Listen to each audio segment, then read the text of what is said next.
ದೆಹಲಿಯಲ್ಲಿ ನಾನು ಯಾವ ನಾಯಕರನ್ನು ಕೂಡ ಭೇಟಿ ಮಾಡಿಲ್ಲ ಅಂತ ಬಿಜೆಪಿ ಶಾಸಕ ಎಸ್ಆರ್ ವಿಶ್ವನಾಥ್ ಅವರು ಹೇಳಿಕೆಯನ್ನ ಕೊಟ್ಟಿದ್ದಾರೆ. ಅಲೋಕ್ ಮಗ ಎನ್ನುವುದಕ್ಕಿಂತ ಸಾಕಷ್ಟು ಕೆಲಸವನ್ನ ಮಾಡಿದ್ದಾರೆ ಅಂತ ಹೇಳಿ ತಮ್ಮ ಪುತ್ರನ ಪರ ಬ್ಯಾಟ್ ಬೀಸಿದ್ದಾರೆ. ಹಾಗಿದ್ರೆ ಏನು ಹೇಳಿದ್ದಾರೆ ನೋಡೋಣ. ಯುವಕ ಮತ್ತು ಈಗಾಗಲೇ ನನ್ನ ಚುನಾವಣೆಗಳಲ್ಲೂ ಕೆಲಸ ಮಾಡಿರ್ತಕ್ಕಂಥದ್ದು ಮತ್ತು ಫೌಂಡೇಶನಲ್ಲಿ ಕೂಡ ಸಾಕಷ್ಟು ಸೋಷಿಯಲ್ ವರ್ಕ್ ಮಾಡಿದ್ದಾನೆ.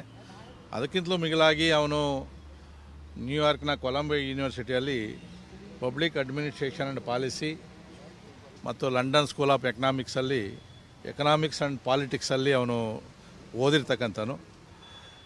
ಬಹುತೇಕ ಆಡಳಿತ ಅಂದರೆ 50 ದೇಶಗಳ ಆಡಳಿತ ಮತ್ತು ಪಾಲಿಸಿಗಳನ್ನು ಕೂಡ ಸ್ಟಡಿ ಮಾಡಿರ್ತಕ್ಕಂಥ ಒಬ್ಬ ಯುವಕ.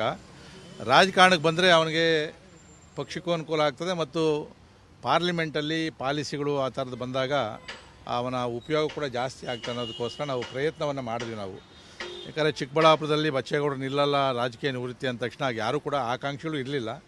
ಭಾಳ ಜನ ನಮ್ಮ ಮುಖಂಡರುಗಳು ಅಲೋಕ್ಯ ಯಾಕೆ ಆಗಬಾರ್ದು ಅಂದಾಗ ನಾನು ಹೇಳಿದೆ ತಂದೆ ಮಕ್ಕಳು ಪರಿವಾರದ್ದು ಅನ್ನೋದೊಂದು ಅಡ್ಡ ಬರ್ಬೋದೇನೋ ಅಂತೇಳಿ ಅದು ಪ್ರಯತ್ನ ಮಾಡೋಣ ಅಂಥೇಳಿ ಮಾಡಿದಾಗ ಇವತ್ತು ಸರ್ವೆನಲ್ಲೂ ಕೂಡ ಅವನ ಹೆಸರು ಮುಂಚೂಣಿಯಲ್ಲಿದೆ ಮತ್ತು ಬಹುತೇಕ ಎಲ್ಲ ಕ್ಷೇತ್ರದ ಮುಖಂಡರುಗಳು ಕೂಡ ಅಲೋಕ್ ಆದರೆ ಒಳ್ಳೆಯದು ಅಂತಕ್ಕಂಥ ಅಭಿಪ್ರಾಯವನ್ನು ವ್ಯಕ್ತಪಡಿಸಿದ್ದಾರೆ. ನಾನು ಕೂಡ ನಮ್ಮ ಮುಖಂಡರಿಗೆ ಹೇಳಿದ್ದೀನಿ, ಕೊನೆಗೆ ಅಂತಿಮವಾಗಿ 22ನೇ ತಾರೀಕು ಅಂತಿಮ ಸಭೆ ಏನಾಗ್ತದೆ ಮೋದಿಜಿಯವರ ನೇತೃತ್ವದಲ್ಲಿ ಅಲ್ಲಿ ತೀರ್ಮಾನ ಆಗ್ತದೆ.